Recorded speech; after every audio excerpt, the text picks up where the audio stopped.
नमस्कार दोस्तों, ज्योतिषम चैनल में आपका स्वागत है। मैं डॉक्टर निशांत पारिक आपके समक्ष प्रस्तुत हूँ मंगल दोष सीरीज में दूसरा बिंदु लेकर, जिसका नाम है मांगलिक दोष किस प्रकार बनता है। पिछले वीडियो में आपको मांगलिक योग की सामान्य जानकारी दी गई थी। इस वीडियो में स्पष्ट करेंगे कि कुंडली में मांगलिक दोष मांगलिक योग कैसे बनता है। दोनों एक ही बात है, मांगलिक दोष कह लीजिए, मांगलिक योग कह लीजिए। मांगलिक योग का नाम सुनते ही प्रत्येक व्यक्ति चिंतित हो जाता है, खुद की कुंडली में हो अथवा अपने बेटे बेटी की कुंडली में हो। व्यक्ति परेशान ही रहता है। खुद की कुंडली में होने पर वह अनेक समस्याओं का सामना करता है, चाहे वह व्यक्तिगत जीवन में हो अथवा विवाह के पश्चात का जीवन हो। यदि अपने पुत्र पुत्री की कुंडली में मांगलिक योग हो तब वह ज़्यादा परेशान रहता है, क्योंकि एक तरफ तो उसके बच्चों का स्वभाव मंगल के प्रभाव से बहुत उग्र हो जाता है, जिससे बार बार घर में झगड़े होते हैं। दूसरी तरफ बच्चों को जीवन के प्रत्येक क्षेत्र में संघर्ष करना पड़ता है। सबसे ज़्यादा परेशानी तो तब आती है जब बच्चों के विवाह संबंध तय नहीं होते हैं अथवा तय होकर टूट जाते हैं, क्योंकि मांगलिक के लिए मांगलिक पार्टनर ही देखा जाता है। इस बारे में लोगों की सोच है कि एक के मंगल से दूसरे का मंगल दोष कट जाता है, परंतु वास्तव में ऐसा नहीं होता। वास्तव में क्या होता है कि मंगलिक से मंगलिक का विवाह इसलिए करवाया जाता है कि मांगलिक व्यक्ति ही दूसरे मांगलिक व्यक्ति की ऊर्जा को सहन कर सकता है। साधारण व्यक्ति सहन नहीं कर सकता।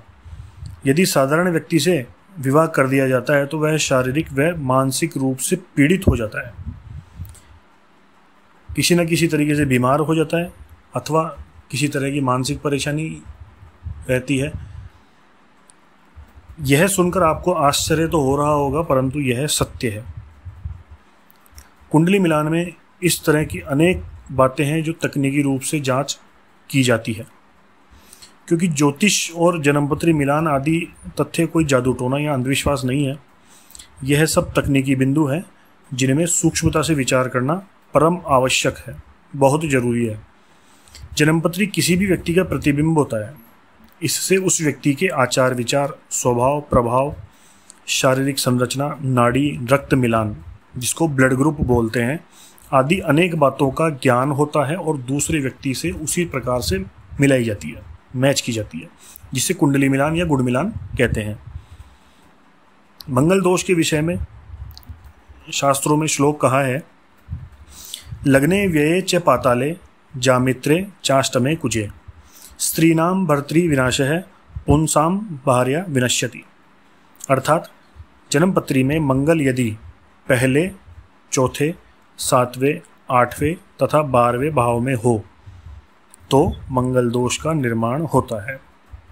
भाव को घर भी कहते हैं कुछ लोग, तो आप उसे इसी प्रकार समझिए कि यदि मंगल कुंडली के पहले घर में, चौथे घर में, 7वें घर में, 8वें घर में या 12वें घर में हो तो मंगल दोष का निर्माण, मांगलिक दोष का, मांगलिक योग का निर्माण होता है, जो कि शास्त्रों के अनुसार जीवन साथी का नाश करता है। अब आप यह सोच रहे होंगे कि कुंडली के इन्हीं भावों में या इन्हीं घरों में मंगल विराजमान होने पर मांगलिक दोष क्यों बनता है और दूसरे भावों में बैठने पर या दूसरे घरों में बैठने पर क्यों नहीं बनता है। तो आपकी इस जिज्ञासा का समाधान हम आने वाले वीडियोस में विस्तार से करेंगे।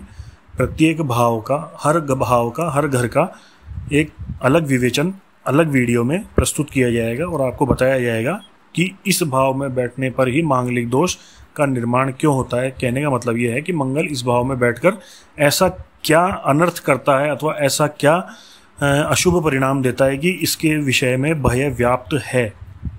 इसलिए आप चैनल को सब्सक्राइब कीजिए और वीडियो लगातार देखते रहिए। हम बात कर रहे थे मंगल दोष का। तो मंगल दोष का विचार जन्म कुंडली से किया जाता है। इसके अलावा चंद्र कुंडली, सूर्य कुंडली से भी किया जाता है, क्योंकि मंगल उन कुंडलियों में बैठकर भी उसी प्रकार का अशुभ फल प्रदान करता है जिस प्रकार जन्म कुंडली में करता है। आजकल कुछ विद्वान शुक्र कुंडली से भी मंगल दोष का विचार करने लगे हैं। उनका तर्क है कि शुक्र भोग का कारक है, विवाह में मुख्य आधार भोग ही होता है। यदि लड़के लड़की में से किसी एक का भी शुक्र कमजोर है तो दाम्पत्य जीवन अवश्य खराब रहता है। यह बात अनुभव सिद्ध भी है और अनेक स्थानों पर देखी भी गई है। तो इस प्रकार इन उपरोक्त भावों में मंगल ग्रह के विराजमान होने से मांगलिक योग का निर्माण होता है। आपको इस टॉपिक में अगर कोई कंफ्यूजन हो तो आप मुझे कमेंट में ज़रूर बताएं। अगर कोई कमी हो तो भी बताएं और टॉपिक अच्छा लगा हो तो भी ज़रूर बताएं। मांगलिक योग से जुड़ी अन्य अनेक आश्चर्यजनक महत्वपूर्ण जानकारियां प्राप्त करने के लिए आप चैनल को ज़रूर सब्सक्राइब करें और आइकन बेल पर क्लिक करके ऑल नोटिफिकेशन पर क्लिक करें। इससे आपके पास सभी वीडियो नोटिफिकेशन में आ जाएंगे और आपको पता लग जाएगा कि नया वीडियो आया है। लगातार वीडियो देखते रहें। धन्यवाद।